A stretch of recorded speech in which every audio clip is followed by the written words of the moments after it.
Guys ఈరోజు latest update అయితే చూసాం మనం. ఎంతమంది చూసారో నాకు తెలియదు, వాడికి తెలిసే ఉండొచ్చు అందరికి. గచ్చిబౌలిలో ఒక కంపెనీ దాదాపు 800 మంది దగ్గర రైల్ వరల్డ్ ఇండియా పేరుతో 5 బ్రాంచ్లు ఏర్పాటు చేసి ఇండియా వైడ్ గా 800 మంది దగ్గర దాదాపు 5 కోట్ల వరకు గచ్చిబౌలిలోనే దాదాపు 40 లక్షల వరకు వసూలు చేశారని, తర్వాత ఇప్పుడు అది క్లోజ్ చేశారు అని చెప్పి ఇన్ఫర్మేషన్ అనేది వచ్చింది. దీనికి సంబంధించి ఎంతమంది చూసారో నాకైతే తెలియదు.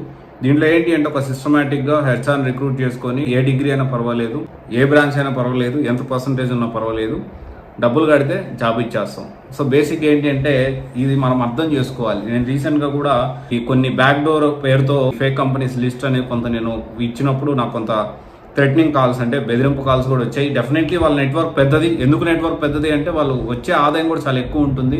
అండ్ ఎట్ ఏ టైం ఒక రోజు క్లోజ్ చేసి వెళ్ళిపోతూ ఉంటారు. అండ్ చాలా మంది నన్ను అడుగుతా ఉన్నారు. పబ్లిక్ లో అయితే నేను ఇది అంతా తీసుకొని ఫేస్ చేసే పరిస్థితులు లేను. అండ్ డెఫినెట్లీ పర్సనల్ గా నన్ను అడగండి, ఖచ్చితంగా నేను మా మనిషిని పంపించి మొత్తం కూడా ఇన్ఫర్మేషన్ కనుక్కొని మీకు అప్డేట్ చేస్తాను. అండ్ ఖచ్చితంగా అసలు బ్యాక్ డోర్ అనేది నమ్మొద్దు. ఇది రెగ్యులర్ గా లాస్ట్ ఇయర్ ఇన్సఫీ జరిగింది, అంతకుముందు మస్తు కంపెనీలు జరిగినాయి. బట్ స్టిల్ ఇంకా ఈ ప్రాసెస్ ని ఎందుకు జాయిన్ అవ్వాలనుకుంటున్నా నాకు అర్థం కావట్లేదు. అంటే అనుకోవచ్చు, అంటే ఎప్పుడో ఎస్టాబ్లిష్ అయింది సార్, 10 సంవత్సరాల క్రితం ఎస్టాబ్లిష్ అయిన కంపెనీ ఇది, 15 సంవత్సరాల క్రితం ఎస్టాబ్లిష్ అయిన కంపెనీ. ఈ కంపెనీ నేను సెలెక్ట్ చేసుకుని తప్పేంది? 5 బ్రాంచ్లు ఉన్నాయి. ఇప్పుడు 5 బ్రాంచ్లు ఉన్న కంపెనీ అది రైల్ వరల్డ్ ఇండియా అంట కంపెనీ పేరు. 5 బ్రాంచ్లు పెట్టింది, అందరి దగ్గర వసూలు చేసింది, ఇప్పుడు బోర్డు తిప్పేసింది. ఇప్పుడు ఏం చేస్తారు? ముందే జెన్యూనా కాదని కంపెనీ కనుక్కొని వెళ్ళొచ్చు. అసలు ముందు జాబ్ లో జాయిన్ అవ్వాలి. అలాంటి కంపెనీ నేనేమంటానంటే, మా సిస్టర్ ఉంది, తన ఫ్రెషర్, నువ్వు జాబ్ లో జాయిన్ అవ్వాలన్నా కంపెనీ జెన్యూనా కాదని నన్ను అడుగు, నేను ఖచ్చితంగా కనుక్కొనే జాయిన్ అవుతాను. జెన్యూన్ గా ట్రై చేస్తున్న వాళ్ళకే నేను చెప్తా ఉంటాను. సో మీరు ఆలోచించాలా. ఇప్పటికీ కూడా ఇంకా ఇప్పుడు లిస్ట్ లో చాలా కంపెనీలు ఉన్నాయి. మీకు కమింగ్ డేస్ లో లిస్ట్ లో ఇప్పటికిప్పుడు తిప్పేకపోయినా లిస్ట్ లో చాలా కంపెనీలు తిప్పేసే అవకాశం ఉంది. ఎందుకంటే మనం చూసిన దానికి నాకు కొన్ని థ్రెటనింగ్ కాల్స్ వచ్చిన దానికి నాకు అర్థమైన విషయం అది. సో మీరు ఆలోచించండి, తొందరపడద్దు. ఓకే, సో ఇది ఒకసారి ఆలోచించండి. ఈ కంపెనీ అయితే 800 మంది దగ్గర డబ్బులు తీసుకుంది. ఇది ఒక ఫేక్ కంపెనీ. ఈ న్యూస్ అంతా కూడా వస్తా ఉంది. ఇప్పుడు ఎవరైతే అక్కడ డబ్బులు కట్టి ఇబ్బంది పడుతున్నారో వాళ్ళందరికీ ఒక మాట చెప్తాను, అయిపోయింది ఏదో అయిపోయింది. కొట్లాడండి, లీగల్గా కొట్లాడొద్దని నేను చెప్పను, లీగల్గా కొట్లాడండి.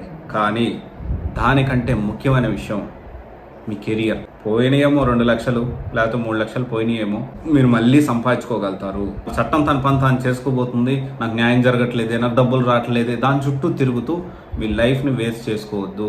ఇప్పుడు ఒక ఇన్సిడెంట్ చెప్పాలనిపిస్తుంది మీ అందరికీ. నేను ఈ విధంగా నేను కూడా 1.5 గట్టి మోసపోయినప్పుడు నా మైండ్ సెట్ ఎలా ఉందో మీకు చెప్తాను. నా మైండ్ సెట్ అనేది ఇంకా నా వల్ల కాదు. మా నాన్న ఫోన్ చేసేసి నేను ఇంటికి వచ్చేస్తాను నాన్న, ఆ డబ్బుల కోసం మా నాన్న చాలా కష్టపడి నా దగ్గర తీసుకొచ్చాడు, అందుకని నేను ఇంటికి వచ్చేస్తాను నాన్న, ఇంకా నేను ముందుకు తీసుకెళ్ళలేను, నేను ఇంటికి వచ్చి ఏదో పని చేసి అప్పు తీర్చేస్తానంటే మా నాన్న చెప్పిన మాట ఏంటి అంటే, ఎలాగైనా మా నాన్న మోటివేట్ చేశాడు. మా ఫాదర్ ఆ రోజు మోటివేట్ చేశారు నన్ను. చేసి అరే కొంచెం తెలివి తక్కువ ఉన్న వాళ్ళు, ఏమి రాని వాళ్ళు కూడా ఏదో ఒకటి కోర్సు నేర్చుకొని ఏదో ఒక జాబ్ తెచ్చుకున్నావు, నువ్వు ఎందుకు తెచ్చుకోలేవు, ఆలోచించు, పోతే పోనీ డబ్బులు అని ఆ రోజు నాకు ధైర్యం ఇచ్చారు, మనోధైర్యం ఇచ్చాడు. నేను అందరికీ మీకు ఒక బ్రదర్ లాగా చెప్తా ఉన్నా. అదే ధైర్యం నేను మీకు ఇవ్వడానికి ప్రయత్నం చేస్తా ఉన్నా.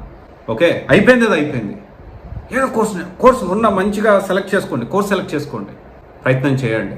జాబ్ వచ్చే వరకు నేర్చుకుంటానే ఉండండి, జాబ్ వచ్చే వరకు స్కిల్స్ అప్గ్రేడ్ చేసుకుంటా ఉండండి, జాబ్ వచ్చే వరకు ఇంటర్వ్యూస్ అటెండ్ అవుతానే ఉండండి, జాబ్ వచ్చే వరకు ఎన్ని జాబ్స్ అయినా కానీ అప్లై చేస్తూనే ఉండండి. ఖచ్చితంగా ఎందుకు రాదు జాబ్? ప్రయత్నం అనేది చాలా ఇంపార్టెంట్. నా దృష్టిలో నేను లైఫ్లో ఒకటే అందరికి చెప్తా ఉంటాను, జీవితంలో ఎప్పుడు కూడా కష్టపడేవాడు ఓడిపోడు. ఎందుకు ఓడిపోడరా అంటే వాడు అసలు అవకాశం లేదు, వదిలిపెట్టాడు. వాడు గెలిచే వరకు పోరాడుతూనే ఉంటాడు, కష్టపడుతూనే ఉంటాడు. అలాంటి వాడిని నా జీవితంలో నేను చూడలేదు. నేను ఎన్నోసార్లు కింద పడుతూనే ఉన్నా, కానీ పడిన ప్రతిసారి లేస్తూనే ఉన్నా.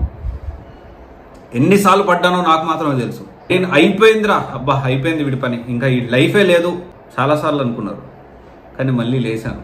ఎందుకంటే ఇది ఒక యాటిట్యూడ్ కాదు. నేను కష్టపడతా, నాకు ఓపిక ఉన్నంత వరకు కష్టపడతా, గెలుపు కోసం ఎంత దూరమైనా నడవలేకపోతే పాక్కుంటే వెళ్తా. ఇంకోటి, ఓపిక లేకపోతే ఎట్లాగైనా కానీ నా టార్గెట్ గోల్ రీచ్ అవ్వాలి, దానికోసం ఎంతైనా కష్టపడతా. ఇది ఒకసారి ఆలోచించండి మీరు. Okay, thank you.